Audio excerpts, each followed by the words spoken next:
कोई काम उलझ रहा है, आपका कोई काम ऐसा है जो बहुत दिन से उलझा हुआ है, चाहे वो कोर्ट कचहरी का हो, चाहे वो किसी से जुड़ा हुआ हो, और वो नहीं हो रहा, तो स्कंद पुराण कहती है, हमारे खंड में भी वर्णन है शिव महापुराण, कि किसी भी नवमी को आप आंवले के पेड़ के नीचे घी का दिया लगाकर, मौली मतलब हाथ में जो नाड़ा बांधते हैं, लच्छा, मौली, लच्छा, नाड़ा, हाथ में बांधने वाला पूजन वाला धागा लाल, घी का दिया लगाकर 5 परिक्रमा आंवले के वृक्ष की कर लीजिए, और परिक्रमा कर धागे को वहीं पर छोड़कर थोड़ा सा धागा और अलग से लेकर किसी टहनी पर उसको कामना कर बांध दीजिए। महाराज 10वीं तिथि को, 9वीं को तो ये करोगे, 10वीं को वापिस जाकर आंवले के पेड़ के नीचे घी का दिया लगाइए, और जो धागे की आपने टहनी पर जो धागा बांधा है उसको खोल कर ले आइए, अपने हाथ पर बांधकर उसी धागे को पहनकर अपने काम के लिए निकल जाइए, आपको सफलता प्राप्त हो जाएगी। स्कंद पुराण में आंवले के वृक्ष का बड़ा महत्व है। महाराज चने की दाल जब हम दान करते हैं तो स्वर्ण के बराबर दान का, प्रॉपर्टी के बराबर दान का लाभ जीव को प्राप्त होता है। आज भी नारायण के मंदिर में बद्रिकाश्रम में 41 दाने चने की दाल के देने पर, आपको 41 तो गिनता नहीं, इसलिए पोटली में बांध कर ले जाता है। जीजियां याद रखें, मेरी जीजियों से निवेदन है, कभी कभी ऐसा लगता है शरीर में अगर कोई गांठ पड़ जाती है, बच्चादानी में गांठ आ गई, चेस्ट में गांठ आ गई, शरीर के कोई अंग में गांठ आ गई, घबराना नहीं है, डॉक्टर का इलाज करवाओ, दवाइयां लो, साथ में एक नियम बनाओ, प्रदोष काल में 2 दीपक शिव जी के मंदिर में लगाओ और 1 चावल का दाना शंकर भगवान पे चढ़ाना प्रारंभ करो। वही चावल के दाने को वापस उठाओ। अगर प्रदोष का व्रत नहीं है तो उसी दिन खाओ, और अगर व्रत है तो दूसरे दिन उस चावल के दाने को जरूर खाओ। धीरे धीरे वो गठान जो शरीर के अंदर है वो गलना प्रारंभ हो जाती है। थोड़ा दिन करोगे आपको उसका फल प्राप्त होना प्रारंभ हो जाएगा। 1 चावल का दाना भी चंद्र का प्रतीक है। और कोई माताएं कह देती हैं, कोई बच्चा कह देता है, मम्मी मुझे याद नहीं होता, याद करता हूं परीक्षा हॉल में जाकर भूल जाता हूं, मैं कुछ पढ़ता हूं बाद में जाके भूल जाता हूं, स्मरण में नहीं रहता। तो उनसे भी निवेदन है, आप मां नील पाठ नहीं पढ़ सकते, स्तोत्र नहीं कर सकते, संस्कृत में नहीं पढ़ सकते, तो मां नील सरस्वती के नाम से अष्टमी, नवमी और चतुर्दशी के दिन एक शंख पुष्प को, नीला कलर का जो फूल होता है बेल में लगा होता है, जो शिव जी को अति प्रिय होता है, उस पुष्प को आप जलाधारी पर रख दीजिए। जलाधारी जानते हो ना सब लोग, शिवलिंग पर नहीं, जलाधारी पर रख दीजिए और जल चढ़ाना 7 बार प्रारंभ करिए। बाबा देव अधिदेव महादेव आपको याददाश्ता में प्रवर करेगा। परीक्षा हॉल में जितना तुम याद कर गए हो, अच्छी मेहनत कर गए हो, तो भूलोगे नहीं, तुम्हारी बुद्धि तीव्र होती चली जाए, प्रबल होती चली। 8वीं तिथि या 9वीं तिथि किसी भी महीने की, चाहे शुक्ल पक्ष की हो चाहे कृष्ण पक्ष की हो, अष्टमी और 9वीं तिथि, ये 2 तिथियां ऐसी हैं, मान लो तुम्हारा पैसा तुमने किसी को दिया, 5 लाख, 4 लाख, 3 लाख, 10 लाख, 8 लाख, 2 लाख, 50,000, 25,000, 20,000, 40,000, और वो पैसा नहीं दे रहा आपको, आप हार गए कह के कर, फोन लगा कर, भैया दे दे रे, परेशानी है, दे दे रे भैया, हम तो परेशान हो गए, और हार गए, नहीं मिल रहा, बहुत परेशान। तो महाराज किसी भी अष्टमी या 9वीं तिथि के दिन आप मां जगतजननी जगदम्बा का शिव के साथ में, शिव शक्ति का स्मरण कर देवी के नाम की 9 आहुतियां, सूखे बीले की, मतलब बीला जो सूख चुका है, उसकी 9 आहुतियां अग्नि में शंकर और सती के नाम से, शंकर और शिव के नाम से समर्पित करें, और आखिरी आहुति जो समर्पित करें उसमें थोड़ा सा भाग तिल का और तिल भी काली नहीं चढ़ती उसमें, श्वेत तिल का भाग उसके साथ लगाकर समर्पित करे, और जिससे धन लेना है उसका नाम लेकर वो समर्पित करे महाराज, उसको सुध आएगी और वो पैसा किसी भी हाल में आपके हाथ में थमाकर जाएगा ही, ये पक्का है। उसकी आहुतियां। बृहस्पतेश्वर महादेव काशी में विराजमान। कौन से महादेव? जम के बोलिए जरा।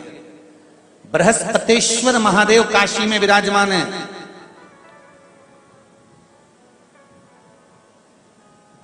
जो अंगूठी में पुखराज नहीं पहन सकते,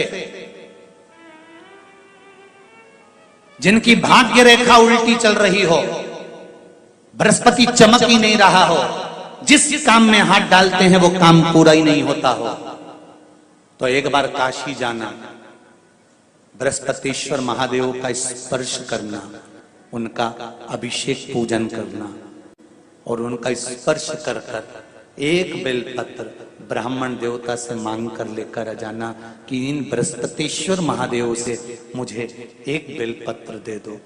तुम्हें पुखराज पहना कि नहीं पहना, हीरा रतन माणिक पहना कि नहीं पहना, वो बेलपत्र इतना चमत्कार कर देगी कि जिंदगी में कभी संपदा की कमी आएगी ही नहीं। अगर बृहस्पति नहीं चमके तो बृहस्पतिश्वर महादेव, जहां पर बैठकर बृहस्पति भगवान ने शंकर भगवान की आराधना करी है, रोज गंगा जल जाना, गंगा जल लेकर आना, शिव जी की आराधना करना, एक शिवलिंग का निर्माण करा, उसकी आराधना में बृहस्पति भगवान डूब गए, उसकी आराधना में बृहस्पति महाराज निरंतर लगे रहे, और इतनी आराधना बृहस्पति महाराज ने करी, इतनी आराधना करी बृहस्पति महाराज ने कि शंकर भगवान सामने प्रकट हो गए। मांगो बृहस्पति, तुमको क्या चाहिए? एक बात मैं आप सबको कहना चाहूंगा, किसी जगह पर यदि आपका अपमान हुआ है, बहुत ध्यान देना जरा, कथा थोड़ी भारी है पर समझ लोगे आप। किसी जगह पर यदि आपका अपमान हुआ है तो आप भगवान शंकर को धन्यवाद देना कि मैंने पूर्व में किसी का अपमान करा होगा तो मेरा हिसाब आपने इतनी जल्दी बराबर कर दिया है, इतनी जल्दी बराबर कर दिया। ये थोड़ा सा अपमान मेरा कराया, मेरा हिसाब बराबर हो गया। कोई गाली दे रहा है, देने दो, शंकर भगवान को धन्यवाद देना, बाबा बड़ी कृपा करी, मैंने पूर्व में इसको गालियां दी होंगी, अपशब्द कहा होगा तो इसने मुझे पलट कर गाली दे दी, अपशब्द कह दिया। ये तेरी कृपा है, ये तेरी दया, और जब तक तेरी करुणा, तेरी कृपा, तेरी दया नहीं हो तब तक कुछ हो ही नहीं सकता। तेरी कृपा।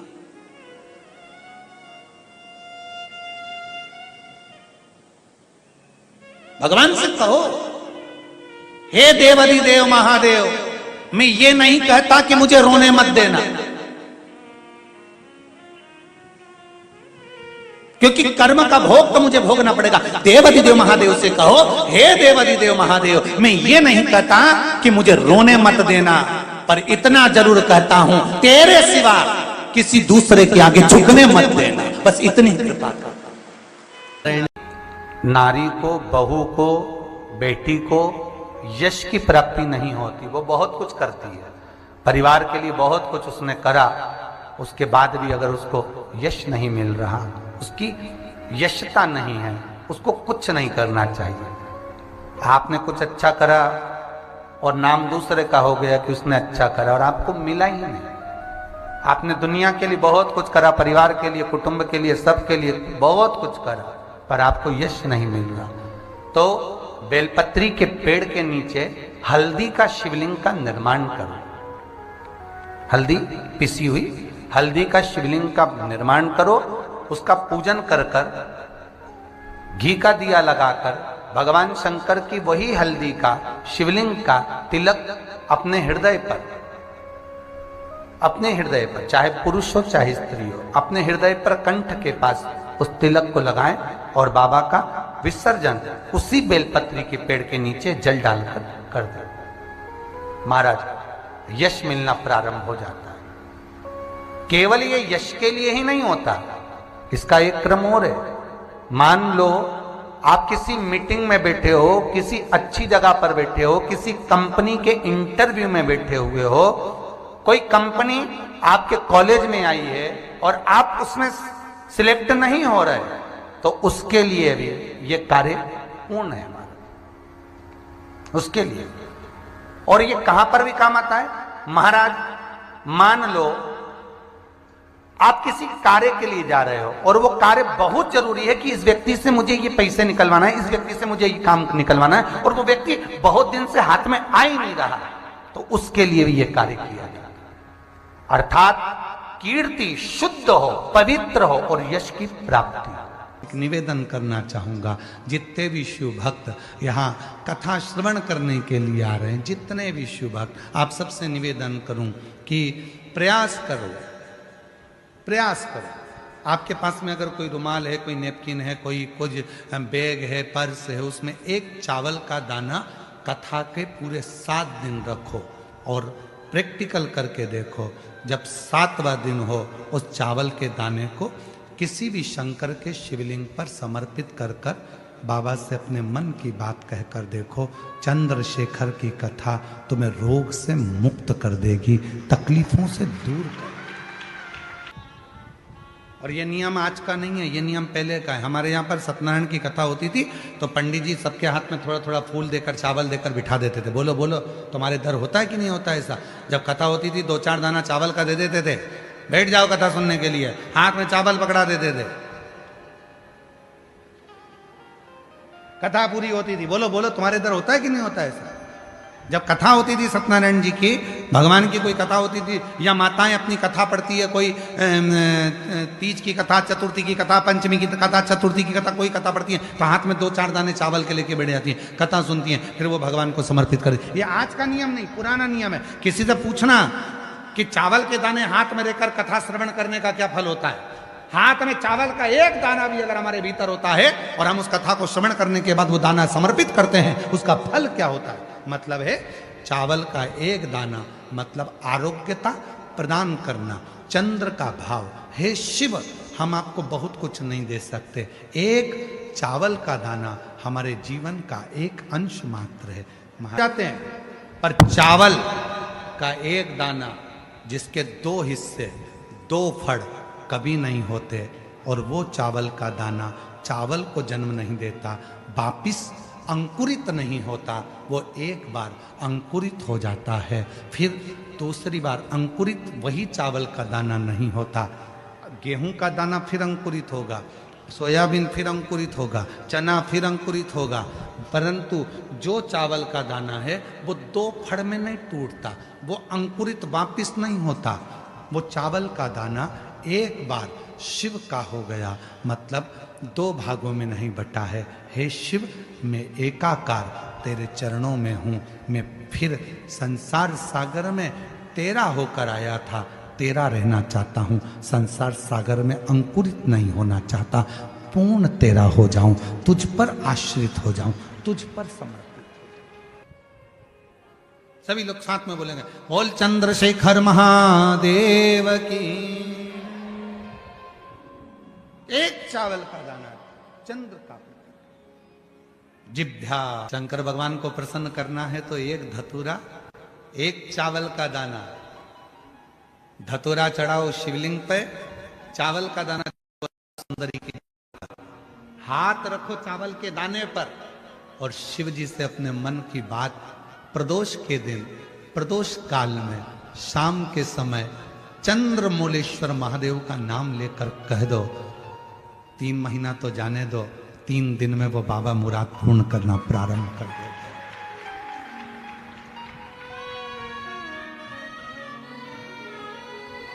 किसी भी प्रदोष के दिन एक धतूरा यदि हम शिव जी पे चढ़ा रहे हैं, एक चावल का दाना अशोक सुंदरी वाली जगह पर चढ़ा रहे हैं और अपना हाथ उस चावल के दाने पर रखकर चंद्रशेखर चंद्रमौलेश्वर महादेव के नाम का उच्चारण कर रहे हैं। श्री शिवाय नमस्तुभ्यं, श्री शिवाय नमस्तुभ्यं उच्चारण कर रहे हैं, दिल से प्रार्थना कर रहे हैं, निवेदन कर रहे हैं, नमन कर रहे हैं, बाबा को अपने मन का भाव कर रहे हैं। तो वो 3 महीना तो बहुत दूर है, मेरे बाबा ने अगर कृपा करी तो 3 महीने में मेरा बाबा करुणा करना, दया करना प्रारंभ कर दे।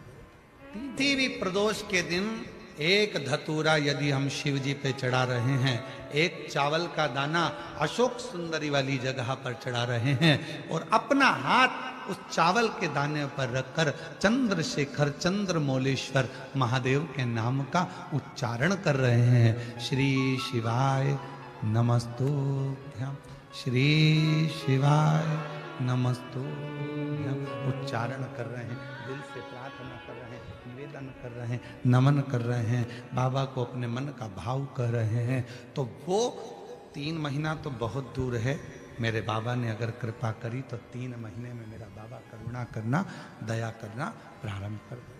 3 चंद्रशेखर कथा सुनो, कथा की आरती हो, प्रणाम करना, रच को अपने मस्तक से लगाना, विनय करना। बाबा बहुत दुखी हूं, मेरे कालाधिपति महाकाल, हे मेरे चंद्रशेखर महादेव, हे मेरे सोमनाथ, हे मेरे मल्लिकार्जुन, बहुत दुखी हूं। मैंने सुना है तेरे दरबार में आया कभी कोई खाली ना गया। मेरे महाकाल,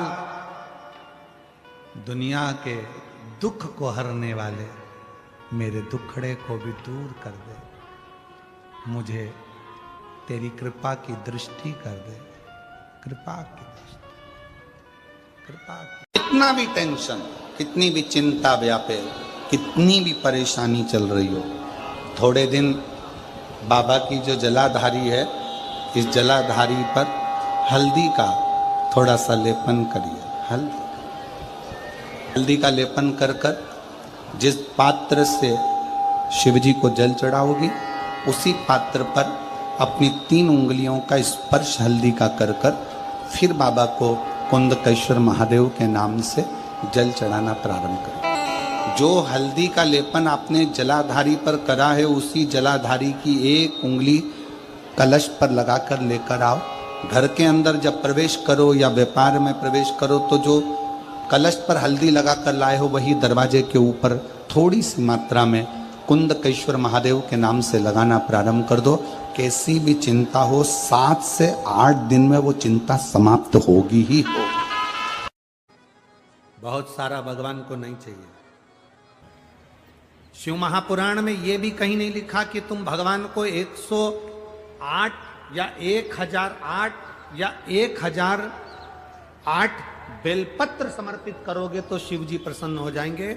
शिव महापुराण की कथा तो यहां तक कहती है, 1 बेलपत्र की पत्ती को आप अगर बीच में से, ये एक बड़ी पत्ती, उसके बीच में 2 पत्ती और 2 पत्ती के बीच में जो गैप है, बीच पत्ती में, इस पत्ती और 2 पत्ती के बीच में जो जगह है, अगर आप इस पत्ती को यहां से स्पर्श कर कर, इस पत्ती को यहां से स्पर्श कर कर शंकर भगवान के शिवलिंग पर अगर आप श्री शिवाय नमस्तुभ्यम कहकर, पंचाक्षर मंत्र नमः शिवाय कहकर, षडाक्षर मंत्र ओम नमः शिवाय कहकर यदि शंकर के शिवलिंग पर समर्पित करते हो तो वो 108 बेलपत्र का काम कर जाती है। पकड़ने का स्थान देखिए,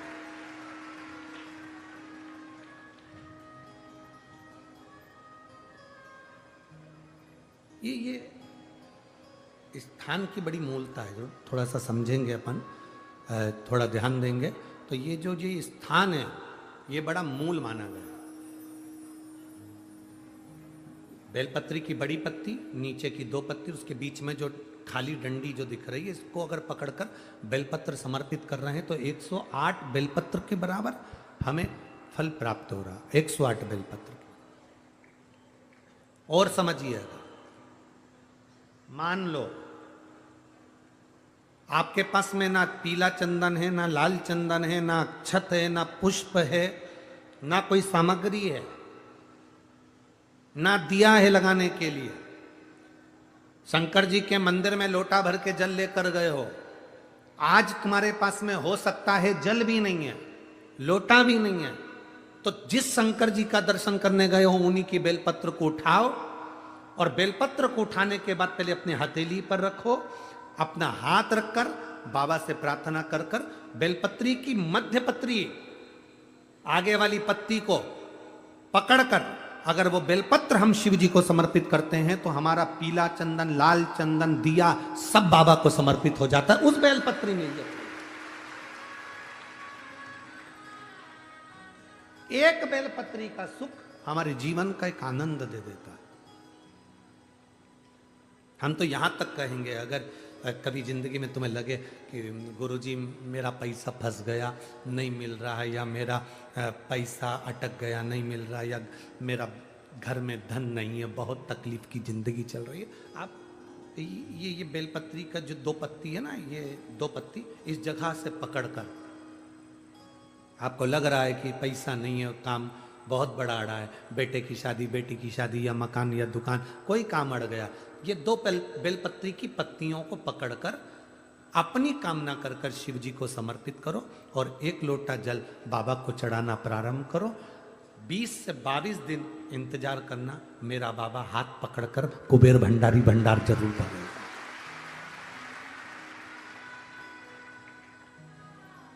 दो पत्ती को पकड़कर, लोग कहते हैं ब्रह्मा विष्णु महेश हैं बेलपत्री में, शिव जी के 3 नेत्र हैं बेलपत्री में, शंकर भगवान के त्रिशूल की 3 कोर है बेलपत्री में। हम कहते हैं अभी थोड़ा आप स्मरण करेंगे, अगर आप शिव महापुराण को अच्छे से पढ़ेंगे तो आपको ज्ञात होगा, कुबेर को धन देने वाले कौन है? बोलते जाओ जरा जमकर, कुबेर भंडारी, कुबेरेश्वर महादेव, मतलब शिव शंकर कुबेर को धन देते हैं। जिस समय पर भगवान विष्णु संपूर्ण विश्व के कल्याण के कार्य करने लगे, कुछ नहीं हाथ में रहा, तब लक्ष्मी से उन्होंने धन लिया। आपने वहां तिरुपति बालाजी की कथा सुनी होगी, लक्ष्मी से धन लिया। लक्ष्मी, इन जीवों के कल्याण के लिए तो मुझे धन दे दे। लक्ष्मी ने धन दिया। एक दिन नारायण ने पूछ लिया लक्ष्मी से, लक्ष्मी मैं नारायण, मेरे पास भी संपदा की कमी नहीं, पर तेरे पास लक्ष्मी इतनी संपदा कहां से आती है? तेरे पास इतनी संपदा कहां से आती है? लक्ष्मी जी कहती हैं, मेरी मां ने, मेरे पिता ने मुझे केवल एक ही बात सिखाई थी, किसी के आगे हाथ नहीं फैलाना है, शंकर की स्तुति करना है। लक्ष्मी जी कहती हैं, जब मुझे जरूरत पड़ती है मैं कुबेर को साथ में लेकर पहुंचती हूं।